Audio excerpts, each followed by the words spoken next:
वज़ीर IT और बल्दी नज़्म नक्श के तारक रामाराव ने कहा कि वज़ीर आला KCR की ज़ेर क़ियादत हर साल नेशनल हैंडलूम डे का रियासत तेलंगाना में बड़े जोश व खरोश के साथ इनेकाद अमल में लाया जा रहा है और तेलंगाना के हैंडलूम वर्कर्स को मुल्क भर में खुसूसी शनाख्त मिली है। रियासती वज़ीर के तारक रामाराव ने शहर हैदराबाद के पीपल्स प्लाजा में मुनाकिदा नेशनल हैंडलूम डे तकरीब से बहैसियत मेहमान खुसूसी खिताब करते हुए इन ख्यालात का इजहार किया। उन्होंने कहा कि हम हैंडलूम वर्कर्स के लिए रोजगार और माशी तरक्की के लिए काम कर रहे हैं और कहा कि साल 2018 से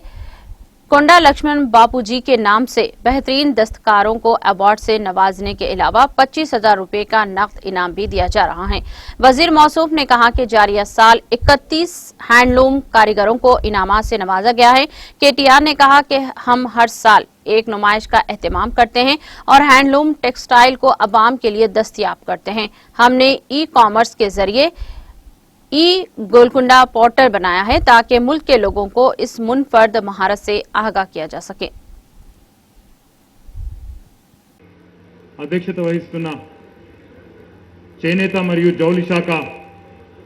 సెక్రటరీ గారు శ్రీమతి శైలజ రామయ్య గారు, గౌరవనీయులు కోరుట్ల శాసనసభ్యులు, మెట్పల్లిలో ఉండే ఖాదీ మరియు గ్రామీణ ఉద్యోగ బండార్ అధ్యక్షులు పెద్దలు విద్యాసాగర్ రావు గారు, గౌరవనీయులు వరంగల్ ప్రథమ పౌరురాలు సోదరి మాజీ రాజ్యసభ సభ్యురాలు గౌరవనీయులు శ్రీమతి గుండు సుధారాణి గారు, గౌరవనీయులు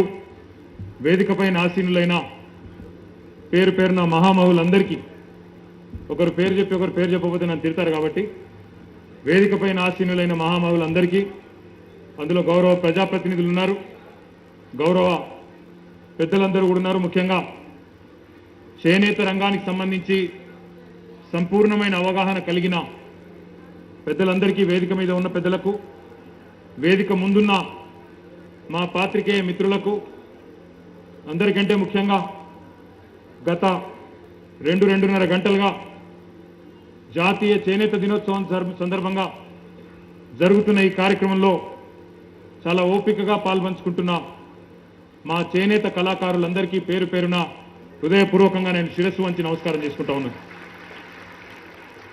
భారత ప్రభుత్వం 2015 ఆగస్టు 7 నాడు 2015వ సంవత్సరంలో జాతీయ చేనేత దినోత్సవంగా ఈ రోజును ప్రకటించింది. 1905వ సంవత్సరంలో బ్రిటిష్ ప్రభుత్వానికి వ్యతిరేకంగా బెంగాల్ విభజనకు నిరసనగా ఆగస్టు 7వ తేదీ నాడు స్వదేశీ ఉద్యమం ఏదైతే ప్రారంభించబడిందో, స్వదేశీ ఉత్పత్తులను ప్రోత్సహించడానికి ఆ కారణం చేత భారతదేశంలోనే ఉత్పత్తి అయ్యే ముఖ్యంగా చేనేత ఉత్పత్తులను ప్రోత్సహించాలనే పిలుపు ఏదైతే ఆనాడు ఇవ్వడం జరిగిందో, దానికి అనుగుణంగా ఆ ఉద్యమంలో, ఆనాటి స్వదేశీ ఉద్యమంలో చేనేత కళాకారులు కానీ చేనేత ఉత్పత్తులు కానీ పోషించిన ప్రముఖమైన పాత్రను దృష్టిలో పెట్టుకొని ఆగస్టు 7వ తారీఖును జాతీయ చేనేత దినోత్సవంగా ప్రకటించడం జరిగింది. नाज़रीन, हमारे TTV न्यूज़ को सब्सक्राइब करें, बेल आइकॉन को प्रेस करें, शेयर करें और लाइक करना ना भूलें और किसी भी एडवर्टाइजमेंट के लिए हमारे इस नंबर पर कांटेक्ट करें। हमारा नंबर है 9550102020 पर।